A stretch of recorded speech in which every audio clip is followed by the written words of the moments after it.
Hello बच्चों, कैसे हो आप सब। उम्मीद करता हूँ आप सब अच्छे होंगे और मेहनत कर रहे होंगे। मेरा नाम है संजय और हम कर रहे हैं अर्थमेटिक प्रोग्रेशन का एक्सरसाइज 5.3 का 7, 8 और 9 क्वेश्चन इस वीडियो में। ठीक है, अगर आपने पहले की वीडियो नहीं देखी है तो बता के ज़रूर देखें। और मैंने बहुत डिटेल में बताया हुआ है सारी की सारी चीज़ें, कैलकुलेशन पार्ट भी और वैसे भी कि क्वेश्चन कैसे करते हैं, कॉन्सेप्ट पूरा समझाया हुआ है। तो इस क्वेश्चन को देखते हैं, समझते हैं, इसको सॉल्व करते हैं। ठीक है, देखो क्वेश्चन नंबर 7 क्या कह रहा है। Question number 7, find the sum of first 22 terms of an AP in which D is 7 and 22nd term is 149। देखो क्वेश्चन में क्या कह रहा है, हमको सम निकालना है 22 टर्म्स ऑफ एन AP का, मीन्स n की वैल्यू 22 आ गई। ठीक है जी, अब n की वैल्यू 22 आ गई है। अब हमें क्या दिया हुआ है, d का वैल्यू दिया हुआ है हमको 7 और A22 का वैल्यू दिया हुआ है हमको 149। ठीक है जी, कैसे करेंगे इस क्वेश्चन को। देखो इजी है। A22 का मतलब हो गया A plus n-1 means 21D। ठीक है, आपके पास an है, आपके पास a नहीं है, आपके पास d है, यहाँ से a आ जाएगा। 149 is equal to a plus 21 into में 7। ठीक है, 149 is equal to a plus 147। 149 minus 147 is equal to a, means a की वैल्यू क्या आ गई आपके पास 2। अब a की वैल्यू आपके पास 2 आ गई है, हमें निकालना है Sn S22। तो देखो 22 n/2 2 into a is 2 plus में n-1 इंटू में d। इसको सॉल्व कर लेंगे इस इक्वेशन को। ठीक है, इसको हम इससे मार सकते हैं 11 पे। 2 2 4 21 इंटू में 7, 11 4 प्लस 147, 11 इंटू में 151। तो 151 को 11 से मल्टीप्लाई करना है। तो देखो कैसे,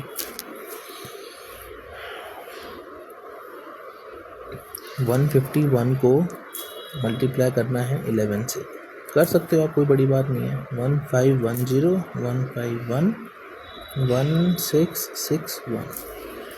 सो 1661 इस S22 के क्वेश्चन का आंसर होगा। ठीक है बच्चों, तो ये हमारा हो गया क्वेश्चन नंबर 7। अब हम देखते हैं question number 8। Find the sum of first 21 terms.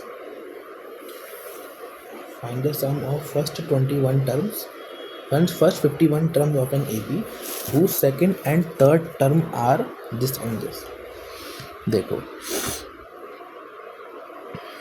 आपको A2 दिया हुआ है सेकेंड टर्म है ना 14 और A3 दिया हुआ है 18। आपको S51 निकालना है, सम ऑफ 51 टर्म्स निकालना है। ठीक है,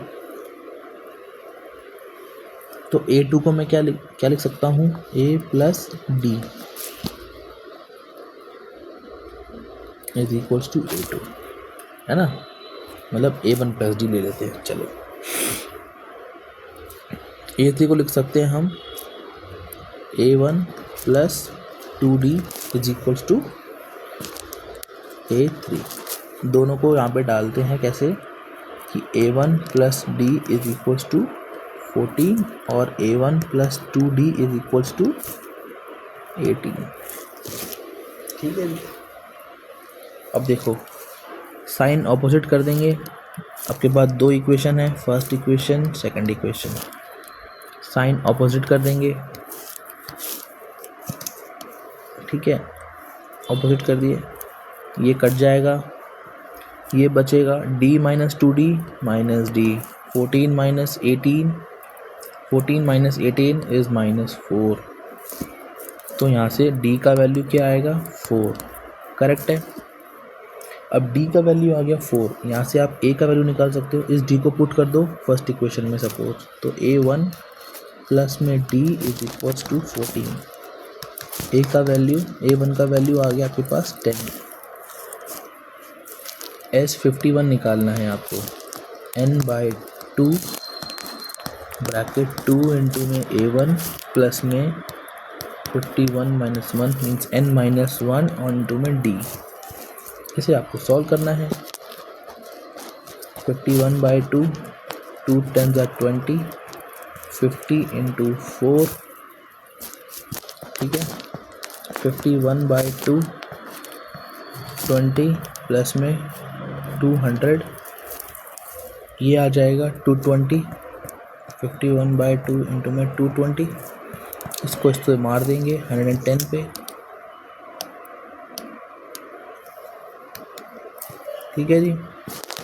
51 मल्टीप्लाई 110, ये आपको मल्टीप्लाई करना है, तो ये हमारा सॉल्यूशन आ जाएगा। इसका कैसे करेंगे देखो, मैं करके दिखाता हूँ। 51 इस जीरो को छोड़ दो, 51 इंटू 11 कर लो डायरेक्टली, कितना आएगा ये 5 10 51 1 6 5 561, तो देखो 5 6 1 और 1 0 पीछे लगा हुआ था, तो ये आपके इस वाले क्वेश्चन का आंसर होगा। क्वेश्चन नंबर कौन सा ये 8, ठीक है बच्चों। अब हम करते हैं क्वेश्चन नंबर 9। 9 क्या कह रहा है, if the sum of the first 7 terms of an AP is 49, okay, and that of 17 is 289, find the sum of first n terms. देखो आपको S7 दिया हुआ है 49, आपको S17 दिया हुआ है 289, आपको Sn निकालना है, ठीक है। फॉर्मूला लगाएंगे, S7 है 49, S7 is equal to n/2 7/2 2a plus में 7 माइनस 1 6d, ठीक है।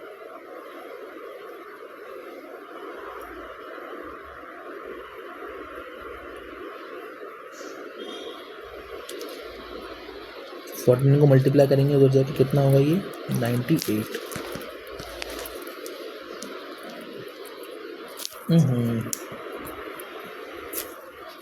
49 इंटू में 2 divided by 7 is equal to 2a plus 6d, 7 से काटेंगे 7 पे ये आएगा 14, सो इक्वेशन क्या आएगा 2a plus 6d is equal to 14, ये हमारा फर्स्ट इक्वेशन आ गया।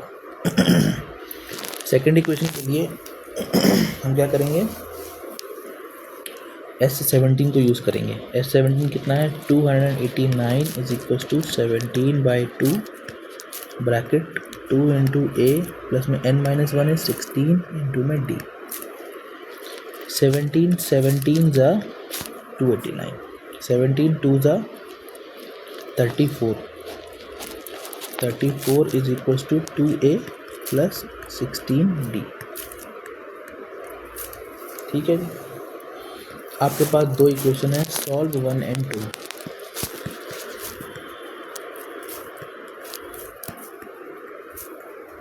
वी गेट क्या मिलेगा, देखो 2a plus 16d is equal to 34, then again 2a plus 6d is equal to 14, minus minus minus, sign opposite लगाते हैं, ठीक है जी। 2a माइनस 2a मर जाएगा, 16d माइनस 6d ये आएगा 10d, 34 माइनस 14 ये आएगा 20, d का वैल्यू आ गया हमारे पास सीधा 2। अब डी का वैल्यू 2 आ गया, आप पुट कर सकते हो।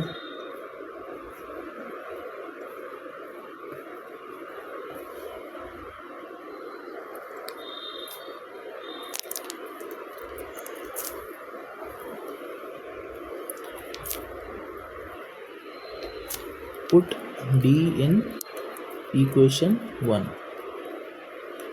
ठीक है। 2a प्लस में 6 इंटू में 2 इज इक्वल टू 14, ठीक है ना। 2a plus 6 to the 12 is equal to 14, correct है। 2a is equal to 14 minus 12। देखो मैं बहुत डिटेल में करवा रहा हूँ, आप खुद देख रहे होंगे, एक भी स्टेप मिस नहीं कर रहा हूँ ताकि आपको समझ में आए। a का वैल्यू 1 आ गया, अब a का वैल्यू है 1 और d का वैल्यू है 2, आपको Sn निकालना है ना। सम ऑफ n टर्म्स बोला था, क्या होगा n/2 ब्रैकेट 2 इंटू a की वैल्यू 1 है, n-1 और d का वैल्यू है 2, ठीक है ना बच्चों। तो अब देखो ये होगा n/2, 2 अंदर 2 को मल्टीप्लाई करेंगे, ये होगा 2n-2 प्लस 2 माइनस 2 मर जाएगा, ठीक है। n/2 अंदर क्या बचेगा 2n, इस 2 से ये 2 मर जाएगा, तो n इंटू n ये होगा n²। तो यही आपके इस वाले क्वेश्चन का आंसर है, ठीक है ना। तो बहुत इजी है बच्चों, ये है इस वाले क्वेश्चन का आंसर, क्वेश्चन नंबर 9 का आंसर। तो मैंने बहुत डिटेल में समझाया है, मुझे उम्मीद है आपको पहली बार में ही समझ में आ गया होगा, और अगर फिर भी एक बार ज़रूरत पड़ रही है तो एक बार दोबारा देखें, आपको और अच्छी क्लैरिटी आ जाएगी कि मैंने कैसे कैसे फॉर्मूला लगा रहा हूँ, कैसे कैसे मैं सॉल्व कर रहा हूँ, ठीक है। बाकी पढ़ते रहिए, मेहनत करते रहिए, मिलेंगे नेक्स्ट वीडियो में अगले नेक्स्ट सवाल के साथ।